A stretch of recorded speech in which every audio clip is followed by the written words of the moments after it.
Okay, so let's talk about nation setup next. Now, usually before you even start running the game, there are a number of things you want to do on day zero.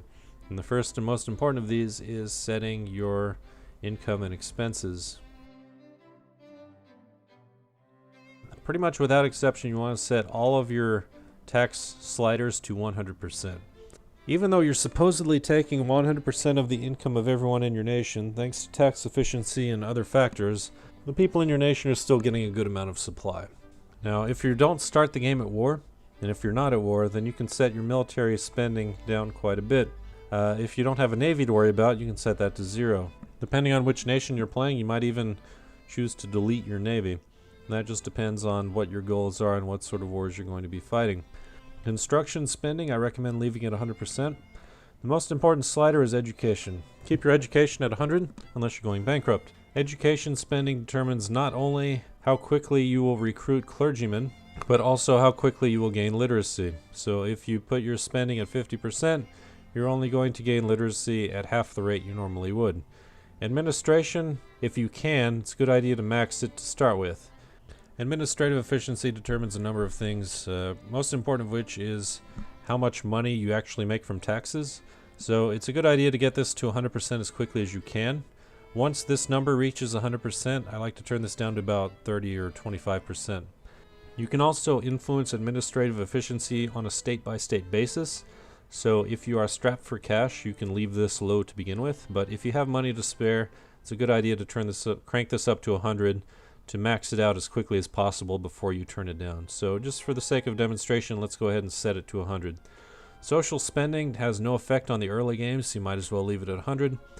Military spending determines how readily your population will want to become soldiers or officers. So if you have money to spare, it's a good idea to crank this up because obviously having more of a military is generally better than having less of a military. The most important slider here is the one that's often overlooked, and that is your tariffs. Tariffs are an effective tax on all imports. For most nations, the majority of your income is not going to come from taxes, it's actually going to come from tariffs, but that depends on how much you're actually importing. Now, because spherelings share resources with sphere leaders, if you are a sphere member, then your tariffs will essentially drop to 0, which is really, really bad in most cases.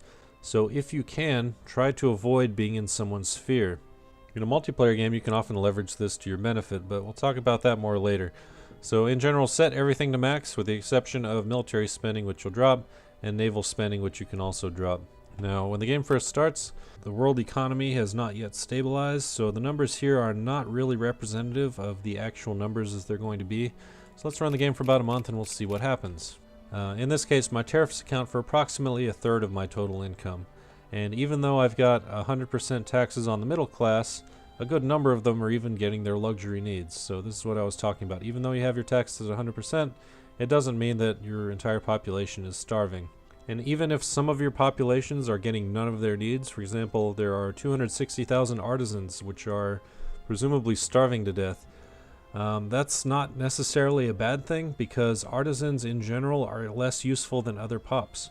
So as the artisans starve, they don't die, they just demote to the poor class. When they join the poor class, they become useful in other ways. Most of the poor are getting their life needs, and some are even getting their everyday needs. So as these pops decide they're too poor to be in the middle class, they'll demote and become more useful. So this is actually a good thing. There's one important exception to these sliders which I'm going to talk about, and for that we'll go into the Politics tab. And there's a lot here we're going to ignore for now, but if we click on the current government, we can see what the available governments are. And there are two policies that are disastrous for nations when they're starting out. The first of these is free trade, which if you mouse over it, you'll see that the maximum tariff is 25%. So you can imagine if I went with this particular faction, we'd be losing 75% of this income right here. So that would be devastating for a nation that has fairly low income to begin with.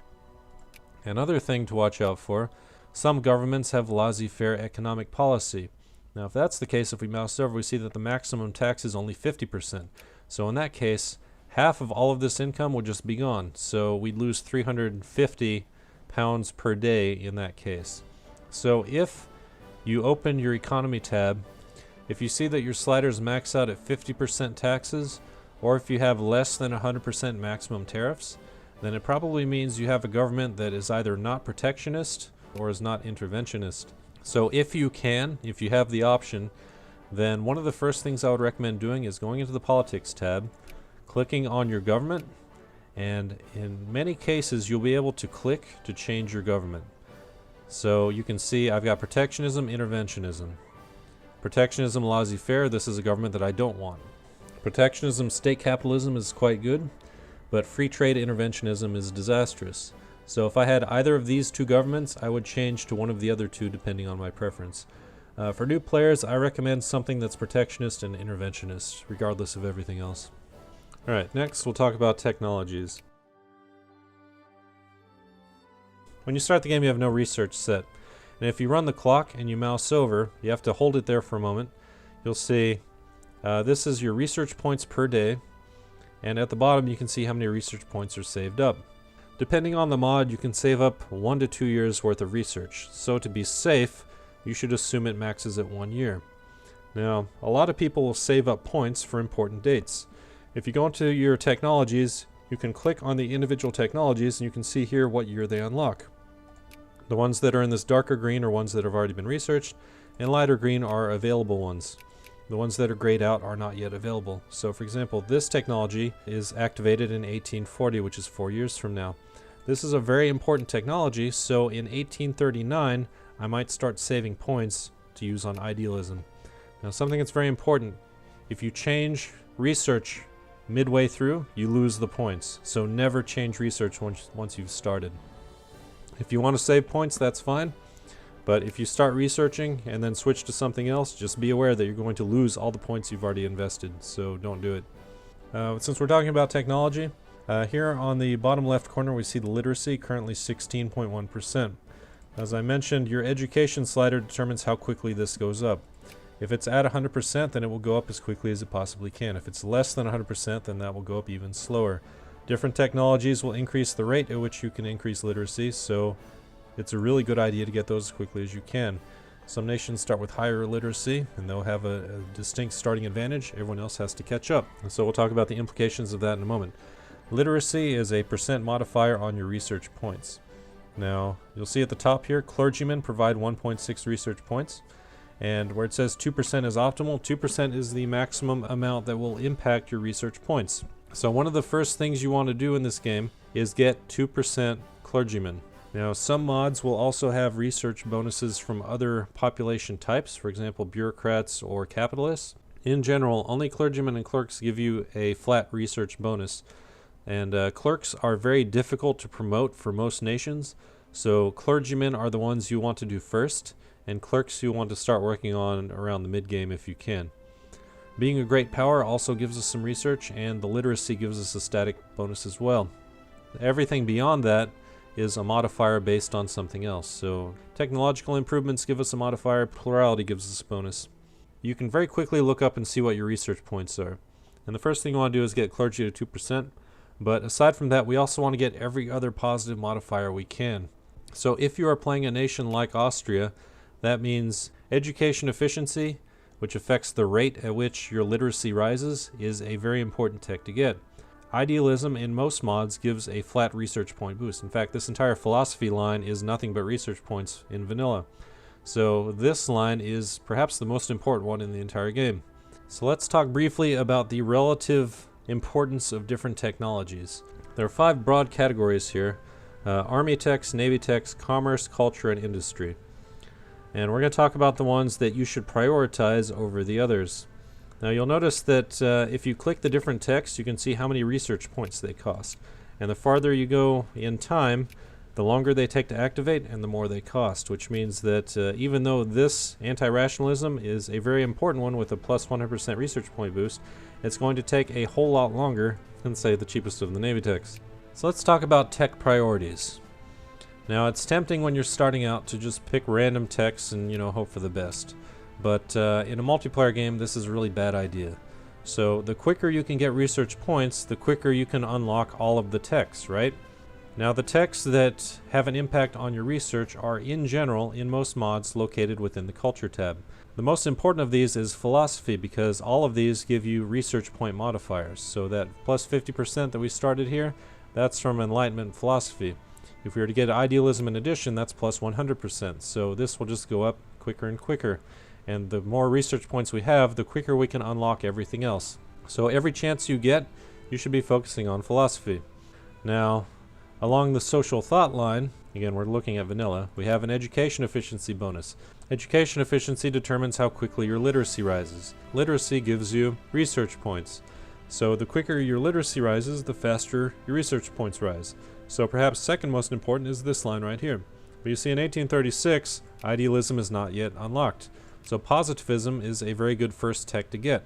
In the political thought line, including ideological thought and so on, each of these techs will give you one additional national focus. National focuses are important for reasons we'll talk about later, but the more national focuses you get, the quicker you can increase your population of clergymen. So clergymen also determine your research points. They also determine how quickly your literacy rises. So going along this line is also incredibly important. Now, some of the later texts here have additional bonuses, which are also important. And depending on which nation you're playing, you might have decisions that require either state government, national imperialism, and so on. So a very important line here. These three are the most important texts to research. There are exceptions on a nation-by-nation basis, but in general, philosophy is most important, probably social thought second, unless you already start with high literacy, and political thought third. Next, we'll jump to population. Obviously, population has a giant impact on a number of things, and the quicker your population rises, the better. You can see your adult male population here, in this case 8.85 million, and next to it we see the monthly increase. The higher this number is, the better. So if we look under industry, in the far right column we have chemistry and electricity. Although on the surface these only have an impact on your supply limit, that is how many units you can put into a province, many of these techs also have inventions which have a modifier that affects your pop growth. So for example, medicine, if you look within medicine, if you mouse over, you'll see there are actually 3 inventions that can give you plus 0.02%. It also gives you a minimum life rating drop, which is very important for colonization. In 1836, medicine might actually be the best tech to get first. Switching back to culture for a moment, the aesthetics line in culture is only concerned with prestige. So if you are a nation that needs to spam prestige, this is going to be your most important tech line. On the far right, we have psychology, which determines how experienced your regiments are going to start when you recruit them, and also how quickly they reinforce once they've taken damage. Within industry, we have the railroad line. Railroads are important because they not only make your nation run more efficiently, but they also let your units move faster from one place to another. So railroads are important, but perhaps not the most important thing in the early game. Otherwise, metallurgy, mechanization, and power all have to do with outputs of either factories or certain types of resource gathering operations. So if you are a nation that produces a lot of goods, these will be important for you, but they're probably not as important as other things, which we'll get to right now. Commerce line. If you are having a hard time with cash, and especially if you're stuck with 25% tariffs, then commerce is your best friend, because monetary systems and financial institutions will allow you to increase the effective tax rates on your nation. So getting these, if you're strapped for cash, will give you a lot more cash. Under market functionality, if you mouse over, you'll see there are some inventions that give you tax efficiency increases, so this can help a bit too. But in general, the last techs you want in the game are economic thought and critique and organization, because all these impact our factory efficiency, and there are so many more important things to worry about in this game. So usually if I'm playing, these are the last 2 columns I even worry about. Now within Army and Navy tech, these are sort of your bread and butter. At any point in the game, usually at 10 or 20 year intervals, there are going to be different military techs that become available. And as quickly as possible, you want to have every single one of these researched, because if you are far behind in military tech, you are going to lose wars. And in multiplayer, this is especially important. A lot of people, when it comes to 10-year intervals, for example, 1850, 1860, and especially 1870, people will save up a lot of research points in order to, for example, get machine guns as quickly as possible. Because if you have machine guns and your neighbor does not, and they attack into you, then they're going to get slaughtered. Now, within Army Tech, there is a certain order which I recommend you get your techs.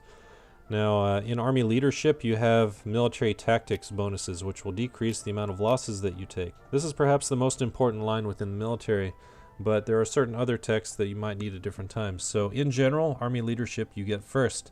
Second, you get light armament because, as you'll notice, each of these reduces the combat width, and some quite substantially.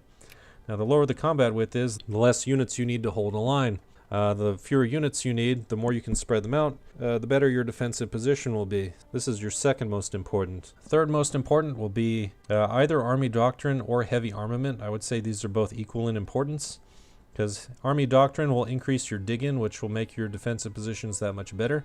But Heavy Armament will greatly increase the efficiency of your artillery, which are the most important unit in your entire army. So if you are on the offensive, Heavy Armament is better. If you're on the defensive, Army Doctrine is better. But you should get both of these as quickly as you can. Last and least important is Military Science, which gives you organization. So as your troops fight, as they take damage, they will also lose organization. And when your organization drops to 0, that unit essentially drops out of battle. Even if it still has units left, it will not fight. So in general, obviously more organization is better than less organization, but doing a lot of damage is more important than organization, because you can get organization by moving units out of battle. You can't get additional damage by moving your units out of battle. So this is going to be the last thing you want to research, but it's still more important than a lot of the other techs. Also, I forgot to mention, Army Doctrine determines the maximum fort level. So when you click on a province, for example, you can see this does not have a fort, it's level 0. On the other hand, Vienna has a level 1 fort, and I can't expand it right now because my maximum level is level 1. On the other hand, if I were to research strategic mobility, we can see that the fort max level would increase, so then I could upgrade my forts to level 2. Depending on the mod, forts might be incredibly expensive and you might have to build them sparingly. In other case, forts might be very cheap and you can spam them across your entire country. But at the very least, if you have a strong defensive position that you do not want to lose, you should build forts there, because they will also decrease your losses and make it much harder for the enemy to break through. So, for example, in Austria, I would want forts on Przemyśl, Lvov, Ternopil, Czernady, and so on, and also probably in the Carpathians. On the other hand, the plains of Hungary are going to be very difficult to defend whether there are forts or not, so I might as well leave them open, especially if you need to save some money. Here in the west, defending against France is a really good idea, and also maybe the mountains here. But again, this varies on a country-by-country basis. If you're playing the USA and you have no real enemies that can invade you, then there's no sense in building forts over your entire country. You can if you want. It's not a bad idea to put a fort in Washington, D.C. and, upgrade it all the way, but in general, it's unnecessary to put forts everywhere. And it will just make it much more difficult to unsiege later on. Alright, let's talk about naval bases. Naval bases determine your naval supply limit, and the number of naval bases and the levels of those naval bases will increase that supply limit. So, starting off, we can build level 1 naval bases. Each level of naval doctrine increases the max level of naval bases by 1. So, for example, if I click on Senge, right now it has no naval base. If I expand, then I can upgrade to level 1. Trieste, on the other hand, starts with a naval base, which you can see here by this icon, and in this case it starts level 2. So I would have to get that tech to level 3, or Raider Group Doctrine, before I could even build any additional naval base levels on there. Within naval techs, naval doctrine is the most important, because just like building forts, naval bases take an eternity to build and upgrade. So the quicker you can start the upgrades, the better. And also, the level of the naval base determines what sort of ships you can build there. So even if you upgrade ship construction to oil-driven ships, if you're stuck on post-Nelsonian thought, you won't be able to build anything that's not a sail-based ship.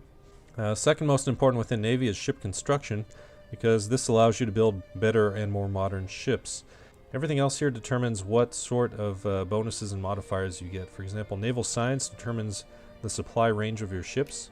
So for example, if I highlight the ships, and then if I mouse over a naval province, you can see in the bottom right, my supply range is 275 from Trieste, right? So if I move these ships anywhere within 275 units, they will not take attrition. But if I move past that, for example, down to, in this case, Gulf of Guinea is 298. So past this point, going around Africa, I would start taking naval attrition. The higher level your naval bases are, and the more research you have along naval science, the longer your range is going to be. And this also determines how far away you can colonize, which is very important in the mid and late game. Naval engineering on the surface only affects build time, but also gives your ships various attack and defense bonuses, so if you've got nothing else to research, this is okay. Naval professionalism is determines organization. So putting all of the techs in order of importance, number one would be the chemistry line, because this gives a supply limit and also pop increase, and more pop is always better. Second most important is we want to get research points up as quickly as possible. So philosophy is great if you can do it. If you can't do it, do political thought first and maybe social thought second. But as quickly as you can, research everything you can in these 3 lines. Third most important is everything army, because it's really bad if you're annexed. So as quickly as you can, research everything you can in the army line. The next most important is naval doctrine. Ignore everything else for now.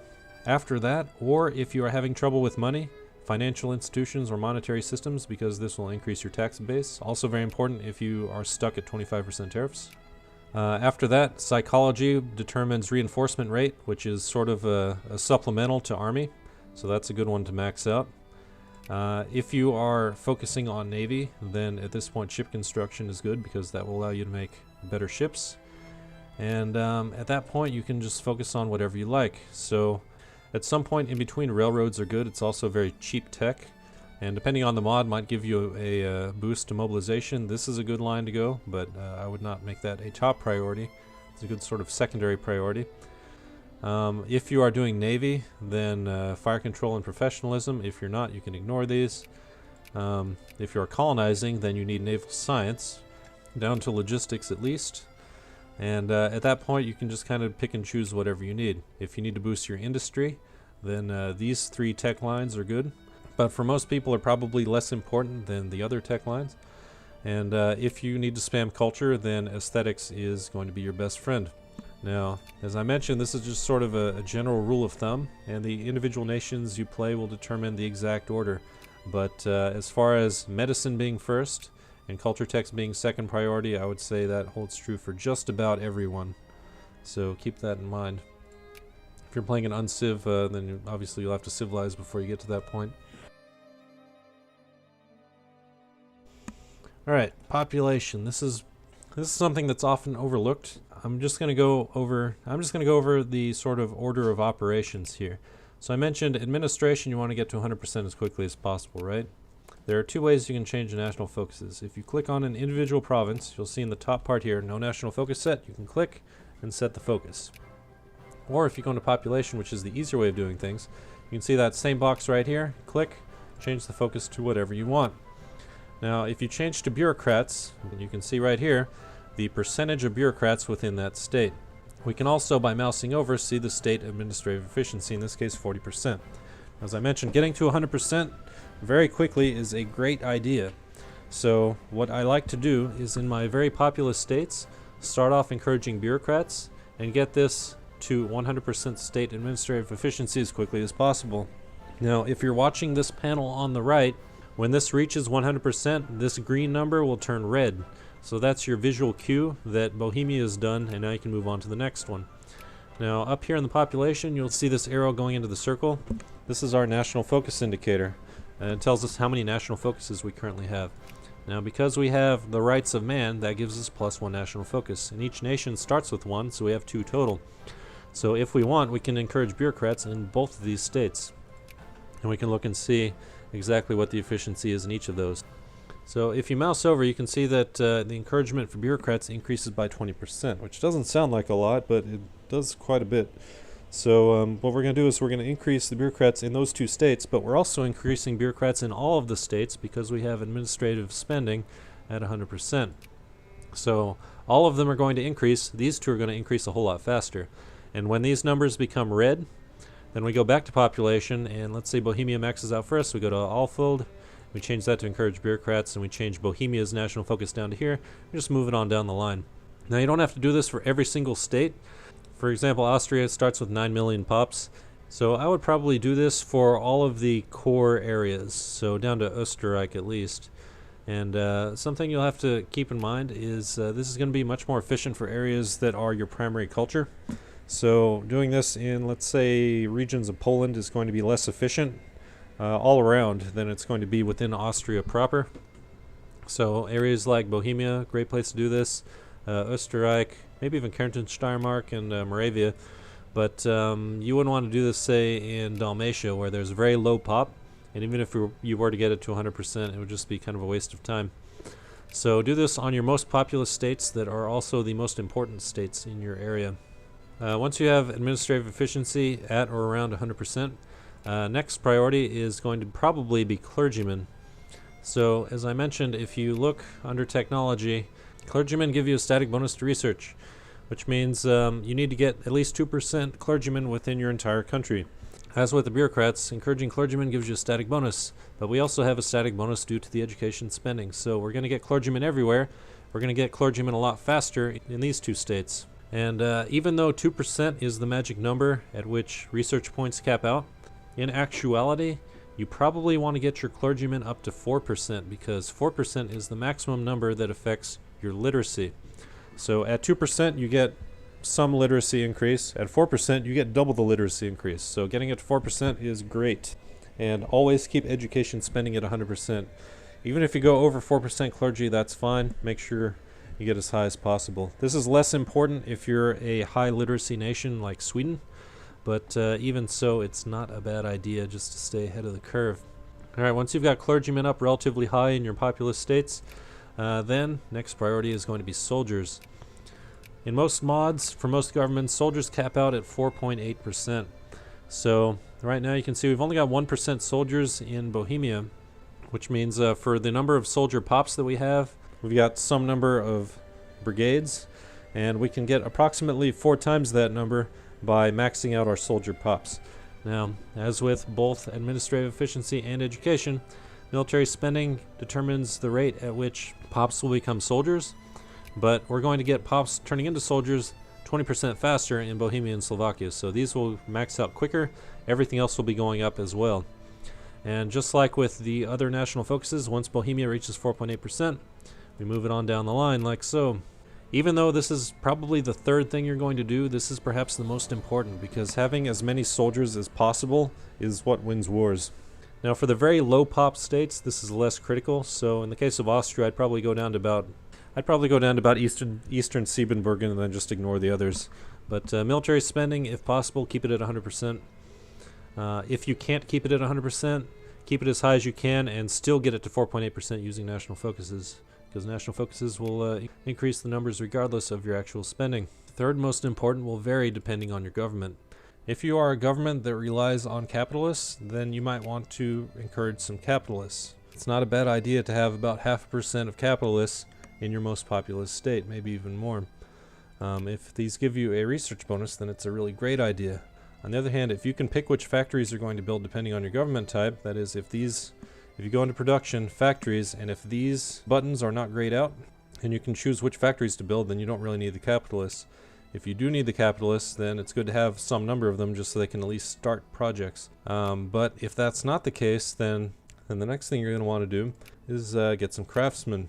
Craftsmen determine how many people are going to be working in your factories. Factories are on a state-by-state basis. The more craftsmen you have, the better. In general, I like to get craftsmen to about 12%. Now, as you encourage craftsmen, that number will go up pretty fast, and that means you're going to need to build new factories and expand factories as that number increases. If you see this indicator lit up, that means you have unemployed craftsmen, which probably means you need to build more factories. And you can either do that within the factories if this is lit up, or you can go into projects and fund the individual projects that the capitalists have started. So one way to do this is to click the gold coin button next to it. You can set your spending like so. That's very inefficient. A better way to do it is Control-Shift-Click, and that will automatically invest the max amount into every single project. Now, because you have tariffs probably pretty high, the actual cost is going to be substantially higher than what's indicated here. And that is, this is the base cost of all the resources plus the amount for the factory itself. But because we've got 100% tariffs on each of these resources, it's going to cost a hell of a lot more than this. So you'll notice when the clock starts, the resources have been gathered, just about all of that money's been used up, but there's still additional resources that are needed. So sometimes you'll have to kind of babysit. You just kind of watch this screen, and every few days just Control-Shift-Click to sort of cap it out. Eventually you'll max out the spending and actually fulfill the requirements for that particular factory. If you are particularly impatient, you can Control-Shift-Click very quickly 2 or 3 times. And if you're lucky, if you time it right, you might actually go over the maximum and that way there'll be a little bit left over to finish off the project. Otherwise, you might have to do this several times. You can kind of see what I'm doing here. That is, I'm trying to max it out. It's probably just a few pounds shy, but even so, due to tariffs and whatnot, it's not quite sufficient. So there, I clicked twice on the same day, and because of that, it maxed out 2 of them. So just something to be aware of. Your capitalists will very quickly try to build at least 1 factory in every single state.